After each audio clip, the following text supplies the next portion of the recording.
Hi friends, how are you? Good morning. So today is 23rd January. आज देखते हैं क्या था न्यूज़पेपर में। आज पेज वन पे ना ये कुछ डांसर्स जो डांस गुरुज हैं उनको इवैक्यूएट करने को कहा है गवर्नमेंट बिल्डिंग्स। तो उस पर स्टे को रिलेटेड था।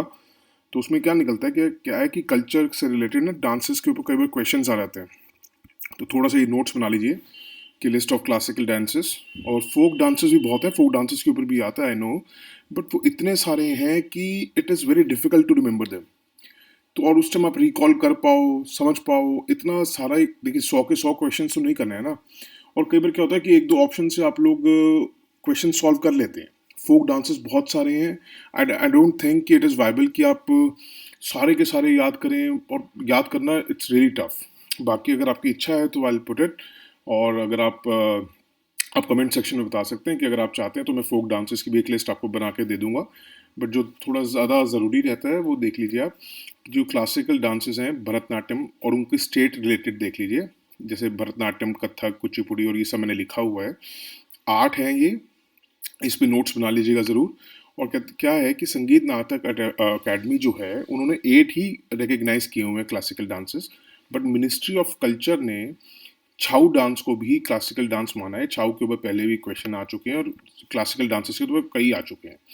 तो बेसिकली 3 तरह के होते हैं ये: सरायकेला, मयूरभंज, पुरुलिया।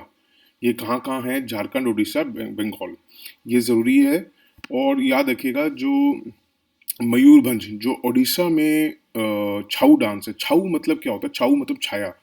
छाया मीन्स शेडो। छाया एक छाऊ, छाया मतलब एक हिंदी वर्ड है। शैडो का मतलब होता है छाया। और अगर उसको उस वहाँ की लैंग्वेजेस में देखा जाए तो उसको छाऊ बोलते हैं। छाऊ छाया होता है बेसिकली। तो ये ना मास्क लगा के करा जाता है। बट याद रखिएगा मयूरभंज जो छाऊ डांस है जो ओडिशा में है, वहाँ उसमें मास्क नहीं यूज होता। भरतनाट्यम ओल्डेस्ट डांस फॉर्म है इंडिया की। और क्लासिकल डांसेस ये हैं। ये आप नोट्स बना लीजिए पॉज करके। और बेसिकली क्लासिकल डांस जो है ना क्या है, ये नाट्य शास्त्र से ओरिजिनेट हुआ है। ये याद रखिएगा, नाट्य शास्त्र जो हुआ करते थे उससे ओरिजिनेट हुआ है। और इस पे और डिटेलिंग की आई डोंट थिंक, अगर आप कहेंगे तो आई मेक नोट्स। बट वो बहुत ज़्यादा ना, देखिए अगर जब हम जीएस प्रीलिम्स पढ़ेंगे उसमें हमें हिस्ट्री एंड कल्चर तो पढ़ना है। तो उसमें हम पढ़ेंगे ये चीज़ें। तो इसमें मुझे करंट के लिए कुछ रेलेवेंस नहीं लगी। इसलिए मैंने करंट के लिए जो मुझे रेलेवेंस लगी, क्योंकि आजकल ये क्लासिकल डांस वालों को ना ये पीछे 2-3 साल से केस चल रहा है कि उनको इवैक्यूएट करने को कहा था, अब उनको 1 साल का स्टे मिल गया, या उन्होंने अपनी प्ली वापस ले ली है कि हमें 1 साल का स्टे मिल सकता है गवर्नमेंट से। तो ये थोड़ा सा ना इम्पोर्टेंट हो जाता है कि उसमें पूछ लिया जाए, क्या पता, क्योंकि हर दूसरे तीसरे साल ये पूछ लेते हैं क्लासिकल डांसेस के ऊपर कोई ना कोई क्वेश्चन। बट उनको इतनी डिटेल में स्टडी किया जाए, आई डोंट थिंक कि आप उसको इतना आप पढ़ भी पाएंगे और इतना रिकॉल कर पाएंगे। तो जो थोड़ा सा इंपॉर्टेंट था मैं ले आया हूँ। और थोड़ा सा ना इसमें ना कई बार ना डांसर्स मतलब पर्सनैलिटीज, डांस पर्सनैलिटीज के नाम देके उनके एसोसिएट कर देते हैं डांस फॉर्म्स की, ये वो ये करते हैं ये करते हैं, कुछ मिसमैच करके। तो थोड़ा सा ना अब इनका नाम आया है तो थोड़ा सा नज़र से निकाल लीजिएगा। भारती शिवाजी हैं मोहिनी अट्टम की। Kuchipudi dancer Guru we जयमा Rao. और इन्हीं की वाइफ है कुचिपुड़ी डांसर बंसारी राव, बनासरी राव। और एक सेकंड थोड़ा नीचे था, बिरजू महाराज का भी था। एक तो ये पेंटर हैं जतिन दास और कथक डांसर पंडित बिरजू महाराज। ठीक है, ये थोड़ा सा ना नजर से निकाल लीजिए करिए, क्योंकि ये ना कई बार पूछ लेते हैं ये क्वेश्चंस एसोसिएट करके ना इनके डांस फॉर्म्स। ये आ जाता है, मतलब हर दूसरे तीसरे साल तो आता ही है ये। एक एडिटोरियल पे था सोशियो इकोनॉमिक कास्ट सेंसस को लेके, बहुत सारा कास्ट सेंसस के हिसाब से पूरा एक आर्टिकल था। और आई डोंट थिंक उसमें कुछ ऐसे इंपॉर्टेंस थी, क्योंकि सोशियो इकोनॉमिक कास्ट सेंसस का डेटा रिलीज हो गया था आई थिंक 2015 में। और कुछ इनके अपडेट्स भी आते रहते हैं, कुछ अपडेट्स ऐसा ऐसा चाहेगा तो I let you know. But थोड़ा सा ना सोशियो इकोनॉमिक कास्ट सेंसस देख लेते हैं कि ये 2011 में कंडक्ट हुआ था। It was the first paperless census in India, first ever caste based census since 1931। First caste census कब हुआ था? 1881। Socio economic caste census was not conducted, ये इंपॉर्टेंट है, वाज नॉट, तभी मैंने बोल्ड कर रखा है कि was not conducted under 1948 census of India act. क्यों नहीं उस एक्ट के अंदर किया गया था? क्योंकि उस एक्ट में डिस्क्लोज करना अपनी इंफॉर्मेशन मैंडेटरी होता है। बट इसमें डिस्क्लोजर जो था information was not mandatory. Sharing of details was totally voluntary. ठीक है, आपने देनी है इंफॉर्मेशन अपनी दीजिए, नहीं देनी तो आप मना कर दीजिए। कई बार पूछ लेते हैं ऑल स्टेट्स पार्टिसिपेटेड, या कुछ स्टेट्स नहीं, सब स्टेट्स ने पार्टिसिपेट्स और सब यूटीज ने पार्टिसिपेट किया था, ये याद रखिएगा। और एक अपने रिपब्लिक डे से रिलेटेड थी कि हम लोग परेड में क्या शोकेस वगैरह करें, तो थोड़ा सा देख लीजिए क्योंकि 50 साल हो गए हैं बांग्लादेश को भी आज़ाद हुए, तो थोड़ा सा देखना ज़रूरी बनता है कि the navy proved it's metal. 1971 में इंडो पाक वॉर हुआ था। ये मैंने ये पॉइंट इसलिए लिखा है ताकि आपको समझ आ जाए किससे रिलेटेड है। गोल्डन जुबली होने वाली है 1971, उसको लिबरेशन वॉर ऑफ बांग्लादेश भी कहा जाता है, स्वर्णिम विजय वर्ष भी कहा जाता है, ये याद रखिएगा। और बेसिकली मेरे को आप ये जो मैंने लिखा है attack on the Karachi harbour by missile boats, ये इतना इंपॉर्टेंट ज़रूर है, हमारे फोर्सेस ने किया है वो, इसमें मैं प्री के हिसाब से बता रहा हूँ, इसमें इतना इंपॉर्टेंट नहीं था। इंपॉर्टेंट क्या देखने वाला है, कई बार पूछ लेते हैं कि ऑपरेशन का नाम दे देते हैं किससे रिलेटेड है, तो याद रखिएगा operation Trident and operation Python जो हमने किए थे अगेंस्ट पाकिस्तान, ये ज़रूर याद रखिएगा। और दिस वी हैव डिस्कस्ड। और एक ना उसी के अगले में था थोड़ा केरला का, बहुत सैड स्टोरीज दिखाई हुई थी कि जो ये बर्ड फ्लू की वजह से डक्स मरी हैं वहाँ की, बहुत हॉरिफाइंग था वो। तो उसमें एक टर्म थी globally important agriculture heritage system, वो देखते हैं क्या है globally important agriculture heritage system. It was started by FAO, food and agriculture organization, to safeguard and support the world's agriculture heritage systems, कि वर्ल्ड के जो एग्रीकल्चर के हेरिटेज सिस्टम, ध्यान से सुनिए, हेरिटेज पुराने चले आ रहे हैं जो वहाँ के एक कहते हैं ना एक स्तंभ हैं, उनको सेफगार्ड करना, सपोर्ट करना, ठीक है। और कहते हैं वो कहते हैं कि जो ये साइट्स है ना GIHS, ये आउटस्टैंडिंग लैंडस्केप्स हैं, मतलब ब्यूटी बहुत बढ़िया है, क्योंकि उस ब्यूटी में क्या क्या दिखता है, एग्रीकल्चर की बायोडाइवर्सिटी दिखती है, अलग अलग इकोसिस्टम दिख रहा है हमें, कल्चरल हेरिटेज दिख रहा है, कल्चरल। आप इन वर्ड्स को थोड़ा जोर दिया कीजिए, हेरिटेज, कल्चरल, इससे आपका क्वेश्चन सॉल्व होते हैं। 3 रिकग्नाइज्ड इंडिया में कौन कौन सी हैं, कुट्टनाड, कुट्टनाड के बारे में ही पूरा वो पेज था, आपने देखा होगा, सेकंड एडिटोरियल पेज जिसको कहते हैं कुट्टनाड, क्योंकि यहाँ बिलो सी लेवल फार्मिंग होती है केरला, कोरापुत उड़ीसा, पंपोर कश्मीर, जहाँ पे सैफरन की होती है। आइडिया क्या था बिहाइंड GIHS बनाने का, कि increase the understanding and awareness among the public regarding sustainable agriculture practices, ताकि वहाँ की पब्लिक के बीच में भी एक मैसेज दिया जाए कि ये कैसे आपको एक एग्रीकल्चर प्रैक्टिस जो फॉलो करनी है जो सस्टेनेबल हो, आपकी इकोनॉमी, एनवायरनमेंट, सोशल, कल्चरल, इन सब के लिए बेहतर करें, ठीक है। और बेसिकली मार्जिनल फार्मर्स, वहाँ के इंडिजिनस पॉपुलेशन, उनको सपोर्ट करना, उनको समझाना, ये सब था। अब इससे रिलेटेड आप ये देखिए 2016 में क्वेश्चन आया था और ये आपको पता है ये GIHS है कोई बहुत ज़्यादा पुरानी है, मतलब ये नई नहीं है, 2016 में नहीं बनी थी, तो इसके ऊपर 2016 में भी क्वेश्चन आ गया था, कि ध्यान से देखिएगा मैंने कैसे सॉल्व किया था, मैं बताता हूँ, जैसे भी आपको हाउ टू सॉल्व पेपर्स में मैंने समझाया था, मैं बताता हूँ मैंने कैसे किया था। FAO ग्लोबली, मैंने यही नोट जो भी बनाया आपके सामने, यही नोट बना रखा था, कभी भी ये नहीं है जो आपने नोट्स बना रखे हैं डायरेक्ट उन्हीं को लेके क्वेश्चन आ जाएगा, उनसे घुमा फिरा के आएगा, बट कैसे सॉल्व करना होता है मैं बताता हूँ आपको। Globally important agriculture heritage system to traditional aggregate system, ठीक है, ट्रेडिशनल एग्रीकल्चर सिस्टम्स को दे रहे हैं, ठीक है जी। What is the overall goal of this initiative, क्या गोल है, to provide modern technology, training in modern farming methods and financial support to local communities of identified GIHS so as to greatly enhance their agriculture productivity.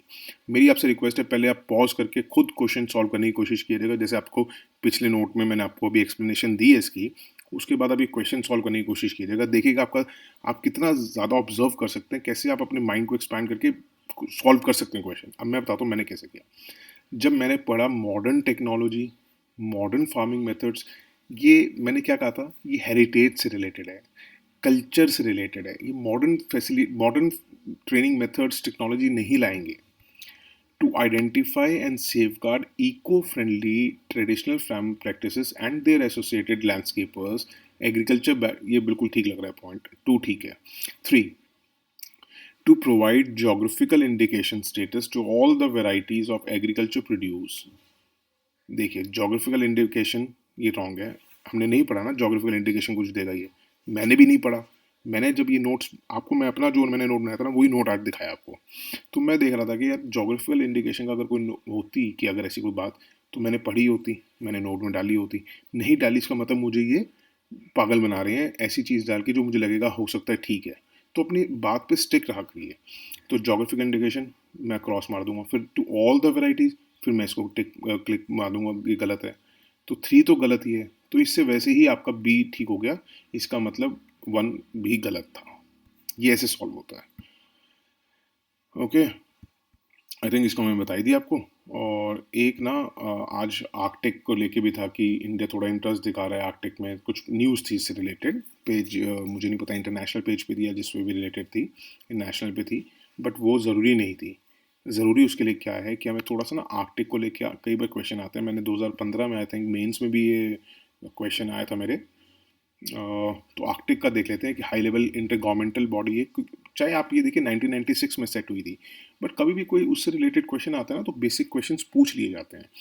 तो cooperation, coordination and interaction among Arctic states कौन सी हैं, और साथ में उनकी indigenous communities भी जो आर्कटिक के इनहेबिटेंट्स हैं वो भी, इन सब की मिला के काउंसिल है। और इसका सेक्रेटरीट कहाँ पे, नॉर्वे में, ये याद रखिएगा। अब मेंबर्स कौन है आर्कटिक काउंसिल की, आर्कटिक स्टेट्स किसको कहते हैं? एक ओटावा डिक्लेरेशन हुई थी, उन्होंने कहा था Canada, Denmark, Finland, Iceland, Norway, Russian Federation, Sweden, US, ये मेंबर्स हैं। डेनमार्क, ग्रीनलैंड और फैरो आइलैंड जो है उसको डेनमार्क रिप्रेजेंट करता है। रही बात, अगर आपको याद नहीं रहती ना ये चीज़ें, तो अगर प्रीलिम स्टार्ट करेंगे तो मैं ना आपको ज्योग्राफी में आई लेट यू नो कि कैसे स्टेट्स प्लेसेस को याद किया जाता है। अगर आप ऊपर से ग्लोब को देखेंगे ना, अगर आप ग्लोब को नीचे रखेंगे ऊपर से देखेंगे, तो आप देखेंगे ये सारी की सारी ना ऊपर लगती हैं, आर्कटिक स्टेट्स लगेंगे, आर्कटिक सर्कल के बिल्कुल पास हैं ये। तो आपको ये सारा समझ आ जाएगा। तो होप कीजिए कि जल्दी से कुछ वीडियोस व्यूज़ आएँ और हम लोग इसकी अब प्रीलिम्स मैं चाहता हूँ जल्द से जल्द शुरू करें हम जीएसपी। और ऑब्जर्वर स्टेटस भी आर्कटिक काउंसिल में वो नॉन आर्कटिक स्टेट्स को दिया जाता है, उनको वोटिंग राइट्स नहीं है, ठीक है। और इंडिया के पास भी ऑब्जर्वर स्टेटस है, रेन्यू हुआ है 2019 में भी, तो ये याद रखिएगा। और आर्कटिक रीजन में हमारा इतना इंटरेस्ट क्या है कि it is very high rich in minerals, oil and gas. और एक ना विद सम पार्ट्स, उसके आर्कटिक के कुछ पार्ट्स ग्लोबल वार्मिंग की वजह से मेल्ट हो रहे हैं, तो लोगों को लग रहा है न्यू शिपिंग रूट्स भी निकल सकते हैं जो एग्जिस्टिंग डिस्टेंसेस को कम कर देगा हमारे। कोई कहीं जहाँ पे अगर कहीं फ़ायदा नहीं होगा उससे रिलेटेड कभी कोई आदमी भी इंटरेस्ट नहीं लेगा, याद रखेगा। कोई ना कोई फ़ायदा ज़रूर होगा तभी आदमी इंटरेस्ट लेगा। आर्कटिक काउंसिल जो है डज नॉट प्रोहिबिट, याद रखिए, it does not prohibit the commercial exploitation of resources in the Arctic. Arctic council ये नहीं कहती कि आप एक्सप्लोरेशन ना करिए, यहाँ से कुछ माल ना निकालिए, कोई एक्सप्लॉयटेशन ना करिए, बट वो ये कहती है कि इतना करिए कि ताकि सस्टेनेबल मैनर में करिए, ताकि यहाँ की लोकल पॉपुलेशन भी काम खराब ना हो, उनका लोकल एनवायरनमेंट का भी खराब ना हो, और आगे वाली जनरेशन्स के लिए भी काम खराब ना हो। इंडिया ने अपनी फर्स्ट साइंटिफिक एक्सपीडिशन कब की थी आर्कटिक ओशन की? हिमाद्री, रिसर्च बेस है हिमाद्री। और हिमाद्री से कभी भी कोई नाम आए तो हिमाद्री मतलब आर्कटिक ओशन। और क्या याद करना है कि ये चीज़ें कौन देखता है, मतलब ये एक्सप्लोरेशन, मिनरल्स, ये सब ये किस मिनिस्ट्री के अंडर आता है? ये क्यूरियोसिटी होनी चाहिए, क्योंकि क्वेश्चन आ जाते हैं, तो it comes under ministry of earth sciences, याद रखेगा। यही नोडल साइंस मतलब और इसने एक रीनेम किया अभी 2018 में ही, national centre for Antarctic and ocean research जो नाम था उसको कर दिया national centre for polar and ocean research. तो याद रखिएगा, national centre for polar and ocean research ये एक नोडल ऑर्गेनाइजेशन है जो जितने भी हमारे स्टेशन हैं ना पोल्स पे, नॉर्थ पोल पे और साउथ पोल पे, उनकी जो कोऑर्डिनेशन है वो ये सब जो ऑर्गेनाइज करता है वो करता है national centre for polar and ocean research. और इन सब के ऊपर मिनिस्ट्री कौन सी है जो इन सब का ध्यान रखेगी? वो है मिनिस्ट्री ऑफ अर्थ साइंसेस। समझ रहे हैं? And that's it for today. Thank you so much. इतना कुछ नहीं था, बट आई होप आपको अच्छा लगा हो। और कोशिश करिए यार इसको थोड़ा सा आप, अगर आप लोगों को अच्छा लग रहा है, अगर जिनको अच्छा नहीं लग रहा है तो प्लीज़ कमेंट सेक्शन में ज़रूर बताइए कि क्या कमी है, क्या इम्प्रूव हो सकता है। और अगर अच्छा लग रहा है तो ट्राई टू सर्कुलेट इट, मतलब ताकि कुछ लोग आएंगे देखने, अच्छे मतलब हमारे व्यूज़ बढ़ेंगे। तो क्या होता है ना कि हम लोग और वेन्यूज़ खोलने की कोशिश करेंगे, ताकि चाहे जीएस प्रीलिम्स हो या एसएस हो या कुछ भी हो, ताकि आप लोगों को उसकी हेल्प हो सके। और तो please let me know. Thank you so much. Have a good day.